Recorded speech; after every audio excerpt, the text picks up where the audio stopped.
Well, that just happened. Trans is leaking so much fluid right now that when you pour in the ATF, it pretty much comes out as quickly as you pour it in. So, and the engine got a little bit of like coffee lookalike oil going on, you know, like a good creamy base.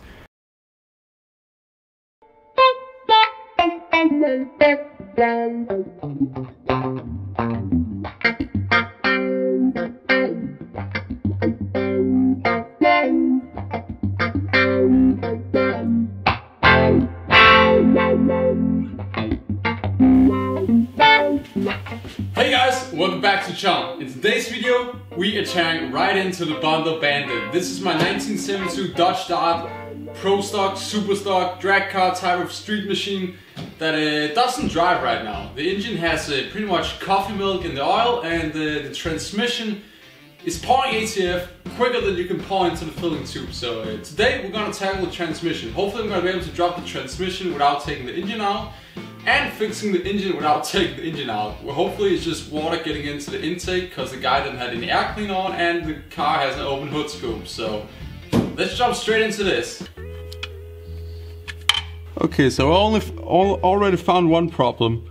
The bolt itself is smaller than the bolt hole in the flex plate, which means basically the converter can move like a quarter inch or whatever. So under hard acceleration, the whole converter would like clunk to one side and maybe clunk back to the other side or whatever, as this hole is too big for the bolt. So like this bolt can move inside flex plate. That's a problem. Luckily, I think I have another flex plate and converter with the car, so hopefully we can put something together and make it work. But for now, that's a problem at least. So.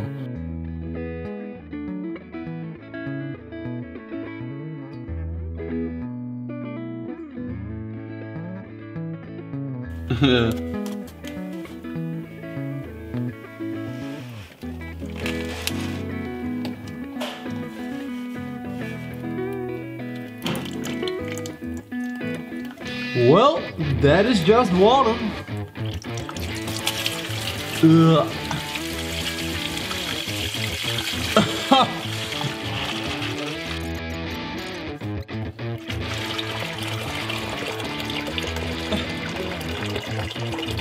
You mean the cement?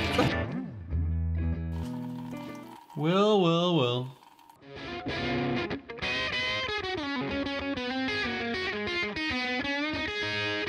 Okay guys, so after about like 40-45 minutes of draining the oil now, and it's still going by the way with this lumpy creamy stuff, I decided we gotta pull the heads. With the amount of water and stuff that came out there, we gotta pull the heads. My theory was that the water came into the intake or whatever, because he had the hood scoop on and he didn't run any air filter, and then ergo got a little bit of water in the oil and it looked kind of milky. However, now I'm just gonna throw a number out there, but I would guess we have drained about probably 10 quarts of water, oil, all kinds of nasty stuff. We've been getting a lot of oil out of this thing slash water stuff. What's gonna happen now is, first of all, my hair look like Steve Dolchich, which is great. So now we're real Mopa, you know. So second thing is gonna happen now is I pull the valve covers, and I just wanted for fun, you know, to check how much wear we have on the timing chain. So to see that, a real quick way is, first of all, sometimes you can feel it, which you definitely could on this one. I don't know why, when I bought it, I didn't really feel like I could feel any slop or whatever, but right now we have probably around like 20 degrees of slop, which means I can turn the crank 20 degrees and the cam does not turn with it. Basically I can turn it back and forth and nothing happens with the valves, and that's not good. So we're gonna need a new timing chain for it too. So the plan now is to pull the heads, the intake, the carburetor, and also the front timing cover or whatever, so we can get in and get a new timing chain on it. So this project just keeps escalating. It was just dropping the transmission out, put in a pump seal water, and drive the car. No, not now. Now we're talking about getting everything out, pretty much. We're just gonna have one little short block sitting in the engine bay. Hopefully I can lift it on the oil pan now that I'm all by myself and alone. Otherwise, I don't know. We will see. I might gonna drop this 727/904 transmission on the floor. Right now we're removing the transmission bolts. However, So far I've only found 2 bolts in it, so that's kind of concerning, because usually I think it should be like around 6 or 5, so we kind of need that when we install the thing back again. So note to self, buy some transmission bolts, I guess. Yeah, I don't know. Perpetual motion. When it gets lonesome, I can't carry it too far. Hopping on and off the wagon till the line gets word. When you can only think in a word, the beauty falls apart. Those fireside nights could only do so much. There we go, guys. We finally got it out. And just a wandering headspace, out of sight and out of touch. Nothing that's broken can't be undone, even if you're running scared. so we got the transmission out, as you saw, and we put it up on the bench right here. I just decoded the thing, and it should be an early 1972 Plymouth Barracuda 318 transmission, which is also early E body, early B body, and early A body, I guess. So nothing really special there, I guess.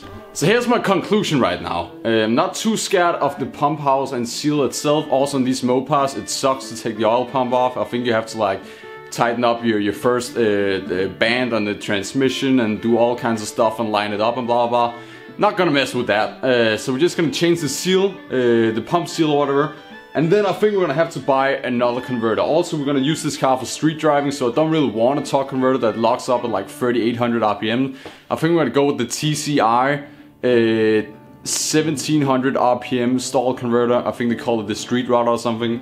Let me know in the comments if you guys have any suggestions. I am really new to all this Mopar stuff, haven't messed with it at all before, so all tips are much appreciated. So yeah, I'm not quite sure if this converter was wrong or whatever, because I'm not quite sure how we made it hit inside the pump house here or whatever. It seems like the converter house here or whatever got too close to the pump some way, somehow. Yeah, how? I don't know, but it did. So time to change out the old pump seal. Really easy. Just hammer the old one out and just like pry it out of there, and then hammer this one in straight with a piece of wood or something so it sits flush, and then we should be good. There we go, nice and flush.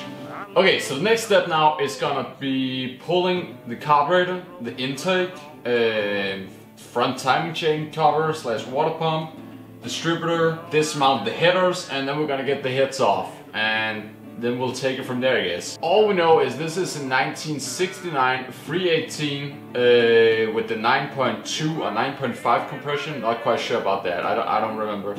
And so it's not the original engine or whatever. Okay, guys, so we got the intake bolts out, and actually most of the head bolts too, and the valve train. So let's just open this thing up and see what we got in there. Get this monstrous intake off.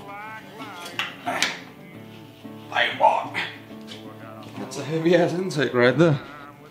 By the way, getting the driver's side head off was close to impossible. I would say a good 99.9618% impossible, but I got the last percent locked with me, you know, so I got it. Because these headers are just insanely stupid design. Like, 3 of the head bolts are, again, 99 point whatever number I said percent impossible to get off.